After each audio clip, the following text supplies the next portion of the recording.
Hi friends, வாங்க வணக்கம். எல்லோரும் எப்படிப்பா இருக்கீங்க? நல்லா இருக்கீங்களா? சாப்பிட்டீங்களா? இன்றைக்கி நம்ம என்ன ரெசிபி பார்க்க போகிறோம் தெரியுங்களா? ஒரு சூப்பரான கோதுமை மாவு ரவையும் வச்சு ஒரு அருமையான டேஸ்ட்டில் தோசை பார்க்கலாம். நம்ம எத்தனை தோசை சுடுறோம் அதுக்கு தகுந்த மாதிரி மாவு போட்டுக்கலாம்ப்பா. நான் மாவு அளக்கலாம் இல்லை, நான் எதையுமே தோராயமாக தான் போடுவேன். நான் ஒரு ஆளுக்கு மட்டும் போடுறேன். பார்த்திங்கன்னா ஒரு 3 தோசை அளக்குதுன்னு பார்த்துக்கோங்களேன். 3 தோசை இல்லைன்னா 4 தோசை வரும். போதும்ப்பா, நான் கொஞ்சமாக தான் மாவு எடுத்துருக்கேன். நீங்கள் 4 பேர் இருக்கிறீங்க, 3 பேர் இருக்கீங்கன்னா அதுக்கு தகுந்த மாதிரி மாவு போட்டுக்கோங்க. அப்புறம் பார்த்திங்கன்னா ரவை போட போகிறோம். இந்த ரவையை பார்த்திங்கன்னா கடையிலேருந்து வாங்கிட்டு வந்தோடனே நல்லா ஒரு பெரிய தட்டாக எடுத்து அதில் பாக்கெட்லேருந்து பிரித்து கொட்டி நல்லா வெயிலில் காய வச்சு எடுத்து டப்பாவில் ஸ்டோர் பண்ணி வச்சுக்கிட்டிங்கன்னா 1 மாதம் 1.5 மாதம் 2 மாதம் இருந்தாலுமே பூச்சி வைக்காமல் இருக்கும். இந்த ரவை வாங்கிட்டு வந்து நான் வந்து வெயிலில் வச்சு அதுமாதிரி தான் காய வச்சேன். இப்போ 1.5 மாதம் ஆகுது, இன்னமும் எதுவுமே ஆகலை. சரிங்களா? என்னோடய அனுபவம் தான் நான் உங்களுக்கு சொல்கிறது. நீங்கள் வேணாலும் அது மாதிரி வச்சுக்கோங்கப்பா. மழை டைமில் ரொம்ப ரொம்ப நல்லது. வெயில் அடிக்கிற நேரமாக பார்த்து கொட்டி காய வச்சு டப்பாவில் வச்சுக்கோங்க. சரிப்பா, அதுக்கு தகுந்த மாதிரி கொஞ்சமாக ரவை போட்டுக்கலாம். நான் எல்லாமே தோராயமாக தான் போடுறேன். நீங்கள் கப்பால் அளந்து போடுற மாதிரி இருந்தால் 1 கப்பு கோதுமை மாவு போட்டு ஒரு 1/2 கப்பு ரவை போட்டுக்கோங்க. கொஞ்சமாக ரவை சேர்த்து போட்டுக்கிறேன். அவ்வளோதான்ப்பா. இன்னும் கொஞ்சம் வெறும் கோதுமை மாவில் சுட்டோம்னா கொஞ்சம் ஒரு மாதிரி நைன்னு இருக்கும் இல்லையா, குழன்னு இருக்கிற மாதிரி இருக்கும். அதுக்காக தான் வந்து கூட ரவை போடுறது. சரிங்களா? இப்போ இதில் வந்து கொஞ்சமாக உப்பு போட்டுக்கலாம்ப்பா. உப்பு வந்து அளவாக போட்டுக்கலாம். அதுக்கப்புறம் மாவு கரைச்சதுக்கப்புறம் டேஸ்ட்டு பார்த்துட்டு உப்பு போட்டுக்கலாம். இப்போ இதில் வந்து அளவாக தண்ணி மட்டும் ஊற்றி வச்சுக்குவோம். ஒரு 10 நிமிஷம் ஊறட்டும்பா. ஏன்னு பார்த்தீங்கன்னா, இது மாதிரி தண்ணி ஊற்றி வச்சிட்டிங்கன்னா ஒரு 10 நிமிஷம் கழித்து பாருங்களேன், மாவு ரவெல்லாம் நல்லா ஊறி போய் மாவு வந்து கட்டி கட்டியாக இல்லாமல் இருக்கும். கரைக்கும் போது கையால் நமக்கு சிரமமே கிடையாது. அதுக்கு முன்னெலாம் பார்த்திங்கன்னா நான் கூட ரொம்ப கஷ்டப்படுவேன். இந்த கோதுமை மாவு கரைக்குன்னாவே எனக்கு விஷனம். அதாவலே நான் கோதுமை மாவு தோசைலாம் ஊற்றவே மாட்டேன்.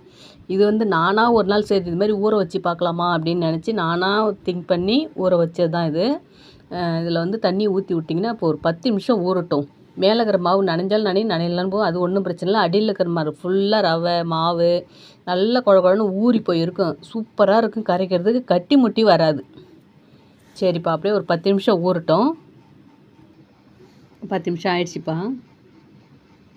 பாருங்க, அந்த ஊற்ற தண்ணி ஃபுல்லாக வந்து மாவு நல்லா ஊறி போய் கெட்டியாக இருக்குது பார்த்தீங்களா? இப்போ வந்து இதில் கரண்டி போட்டு கரைக்கும் போது கட்டி இல்லாமல் வரும்.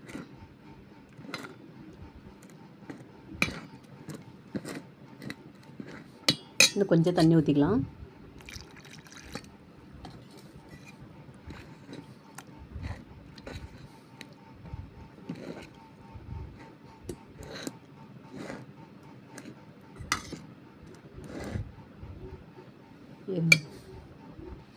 நான் வந்து ஒரு கையில் செல்லு வச்சுருந்தாலும் ஒரு கையால் கரைக்க முடியாதுன்னு தான் செல்லை பாஸ் பண்ணிவிட்டு அதுக்கப்புறம் கரைச்சப்போ மாவு கரைச்சாச்சு. அடுத்ததாக வாங்க,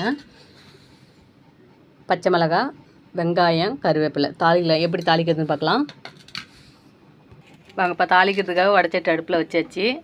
தாளிப்புக்கு தகுந்த மாதிரி எண்ணெய் ஊற்றிக்கலாம். நம்ம எவ்வளோ வெங்காயம் அரிஞ்சிக்கிறோமோ பச்சை மிளகாயும் அதுக்கு தகுந்த மாதிரி எண்ணெய் ஊற்றிக்கலாம். எண்ணெயும் பச்சை மிளகாயும் நல்லா எண்ணெயில் வெங்காயமும் பச்சை மிளகாயும் எண்ணெயில் நல்லா வணங்கட்டும். சூப்பராக இருக்கும். அதோடு சேர்த்து பார்த்திங்கன்னா நான் கருப்பு உடச்ச உளுந்து, நான் வந்து உளுத்தம்பருப்பு எனக்கு வந்து எண்ணெயில் பொரிச்ச உளுத்தம்பருப்பு ரொம்ப பிடிக்குன்னு நான் கொஞ்சம் சேர்த்தே எடுத்துருக்கேன். உங்களுக்கு வேணால் சும்மா வாசனை கூட போட்டுக்கலாம். நீங்கள் கடலப்பருப்பு வேண்டானாலும் மிஸ் பண்ணிடலாம். எனக்கு கடலப்பருப்பும் பிடிக்கும், அதனால் கடலப்பருப்பு கொஞ்சமாக போட்டிருக்கேன். உளுத்தம்பருப்பு வந்து பார்த்திங்கன்னா எக்ஸ்ட்ரா போட்டிருக்கேன். எண்ணெய் வந்து காஞ்சிச்சுப்பா. இது வந்து கடுகு போட்டுக்கலாம்ப்பா. அதோடய அப்படியே கடலப்பருப்பும் போட்டுடலாம். எண்ணெய் நல்லா காஞ்சிச்சு இல்லையா, சேர்த்து உளுத்தம்பருப்பும் போட்டுக்கலாம். அதோடு பார்த்திங்கன்னா பச்சை மிளகாயும் போட்டுக்கலாம். எண்ணெய் நிறைய காஞ்சிருச்சு, அதனால் எதோ ஒட்டுக்க போட்டோம்னாக்கா எல்லாமே தீயாமல் இருக்கும். நான் சிம்மில் வைக்காமல் விட்டேன்.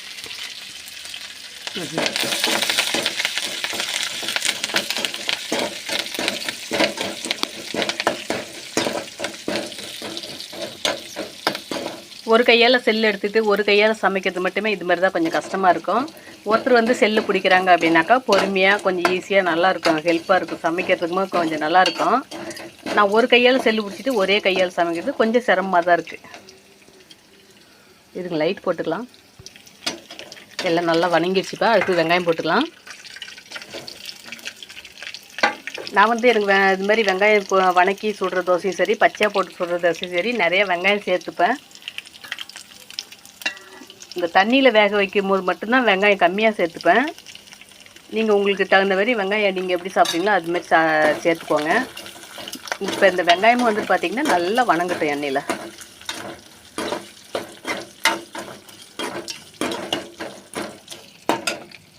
இதில் பார்த்திங்கன்னா இந்த வெங்காயத்துக்கு உரைக்கிற மாதிரி லைட்டாக உப்பு போட்டுக்குவோம். ஏன்னா அப்புறம் வெங்காயம் சப்பையாக தெரியும்.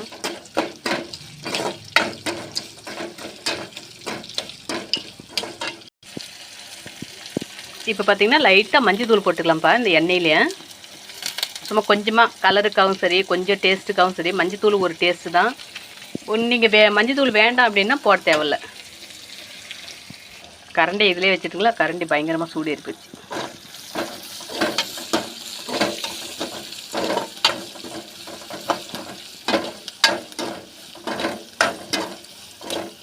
ஓகேப்பா, வெங்காயமும் பார்த்திங்கன்னா நல்லா வணங்கி வச்சு எடுத்து கொட்டிக்கலாம் மாவில்.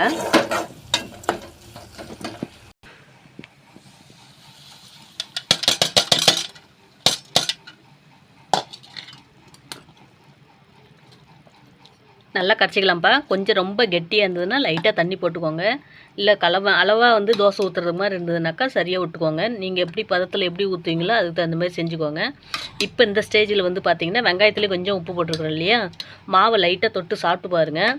உப்பு கம்மியாக இருந்தால் உப்பு கம்மியாக வேணும் இருந்து, நீங்கள் கம்மியாக சாப்பிட்றீங்கன்னா அப்படியே விட்ருங்க. இல்லை கொஞ்சம் அளவாக சாப்பிடுவீங்க, நார்மலாக சாப்பிடுவீங்க அப்படின்னா கொஞ்சம் உப்பு சேர்த்துக்கோங்கப்பா.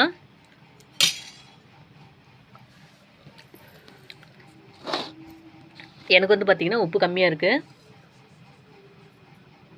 பாருங்கள், நான் 3 தோசை 4 தோசை மாதிரி தான் மாவு போட்டேன். அதுவே நல்லா மாறி மாவு வந்து நல்லா ஊறி போய் உப்புதி ஆகிடுச்சு பாருங்கள். ரவெல்லாம் ஊறும் இல்லையா, நல்லா மாவு வெங்காயம்லாம் போடவும் கொஞ்சம் எக்ஸ்ட்ராவே இருக்கிற மாதிரி இருக்குது.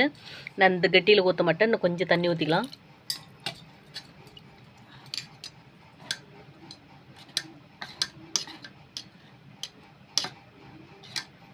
ஓகே, இப்போ தோசை ஊற்றிடலாம். நம்ம வந்து தோசை ஊற்றியாச்சுப்பா. தோசை ஊற்றிட்டு மேலே எண்ணெய் ஊற்றியாச்சு. உங்களுக்கு தேவையான எண்ணெய் ஊற்றிக்கோங்க. அதுமாரி பார்த்திங்கன்னா இந்த தோசைக்கல்லில் வந்து தோசை ஊற்றும் போது எண்ணெய் தடவி தோசை ஊற்றாதீங்க. பார்த்திங்கன்னா கல் நல்லா காஞ்சதுக்கப்புறம், இதுக்கு முன்னாடி நீங்கள் தோசை விட்டுருந்தீங்க அப்படின்னா சட்டி வச்சுட்டு நல்லா சூடு ஏறுனதுக்கப்புறம் தண்ணி நம்ம அந்த கையில் ஊற்றி லைட்டாக இப்படி தெளித்து விடுங்க. தெளித்து விட்டு ஒரு துணியால் வந்து தொடச்சி விட்ருங்க. சூப்பராக தோசை வரும். சரிங்களா? தோசை பார்த்திங்கன்னா திரி போட்டாச்சு, நல்லா வெந்துட்டுருக்கு. பார்க்கும்போது சூப்பராக இருக்குது, அழகாக இருக்குது. பார்த்திங்கன்னா நான் சும்மா 2 தோசை 3 தோசை அளவுக்கு தான் மாவு கொஞ்சமாக தான் போட்டேன். ஆனால் மாவு வந்து நல்லா உபதியாகி நல்லா ஊறி போனாவே கொஞ்சம் எக்ஸ்ட்ரா இருக்கிற மாதிரி இருக்குது. அதுமாரி ரவையும் கொஞ்சம் சேர்த்து போட்டோம் இல்லையா, அதுமாரி கடலப்பருப்பு, உளுத்தம்பருப்பு, வெங்காயம், பச்சை மிளகாய் இது எல்லாமே போடுவோம். கொஞ்சம் சேர்த்தே இருக்கிற மாதிரி எனக்கு இது 2 நேரத்துக்கு போதும். இப்போ டைம் என்னென்னு பார்த்தீங்கன்னா, இன்னும் காலை சாப்பாடு சாப்பிடல, மணி 1 மணி ஆகுது. இப்போ 2 சாப்பிட்டுக்கிட்டு அப்புறம் நான் சாயந்தரம் நைட்டு ஃபுல்லாகவே இதே போயிடும்னு நினைக்கிறேன். பார்க்கலாம். அடுத்து பார்த்திங்கன்னா ஒரு சூப்பரான ஒரு குழம்பு ரெசிபி வீடியோ ஒன்று வரும், கண்டிப்பாக பாருங்கள். ஏன்னா என்ன குழம்பு வைக்க போகிறோன்னு முடிவு பண்ணலை. அதனால தான் இந்த குழம்பு வீடியோன்னு சொல்ல முடியல. அடுத்து ஒரு குழம்பு ரெசிபி தான், அந்த குழம்பு வச்சுருவேன். மாவு இருக்கிறதால சாப்பாடு செய்ய முடியாது. குழம்பு விட்டு வச்சிட்டோம்னா அப்புறம் வேணும்னா நாளைக்கு கூட சூடு பண்ணி சாப்பிட்டுக்கலாம். தோசை வந்து பார்த்திங்கன்னா சூப்பராக இருக்குப்பா. ஆனால் நீங்கள் என்ன பண்ணுறீங்க, ஆற வச்சு சாப்பிட்டிங்கன்னா அது ஒரு மாதிரி டேஸ்ட்டு. சூடாக சாப்பிடும்போது பார்த்திங்கன்னா அது ஒரு விதமான டேஸ்ட்டு. சரிங்களா? நீங்கள் வந்து முடிஞ்ச அளவுக்கு தோசையை வந்து சுட்ட உடனே அப்படியே தட்டில் போட்டு சாப்பிட்ற வழி பாருங்கள். நான் அப்படி தான் சாப்பிடுவேன். என்னோட பழக்கம் அதுதான். எனக்கு வந்து அடுத்தவங்க சுட்டு கொடுத்தாங்கன்னா பிடிக்காது. சரிங்களா? நாம்ளே வந்து ஒவ்வொரு தோசையாக சுட்டு சாப்பிட்ணும். நான் மேக்ஸிமம் வெறும் மாவு உளுத்தம்பருப்பு அரிசியில் செய்கிற மாவு தோசையாக இருந்தால் சின்னதாக 2 தான் சாப்பிடுவேன். பெரிய சைஸாக இந்த கல்லாம் பார்த்திங்கன்னா 2 கரண்டி மாவு ஊற்றி இது ஃபுல்லாக பெரிய தோசையாக ஊற்றுவேன். நான் ஒரே தோசை தான், எப்போ சாப்பிட்டாலும் சரி தான், ஒரே தோசை தான் சாப்பிடுவேன்.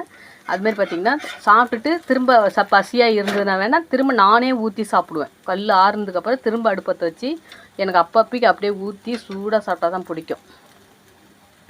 என்னோடய டேஸ்ட்டு சொல்கிறேன். ஓகேப்பா, சூப்பரான கோதுமை மாவு தாளிச்சி தோசை ரெடி. ஓகே, அவ்வளோதான்ப்பா. நீங்களும் சூப்பராக இருக்குது, செஞ்சு சாப்பிடுங்க. ஓகே, பாய்.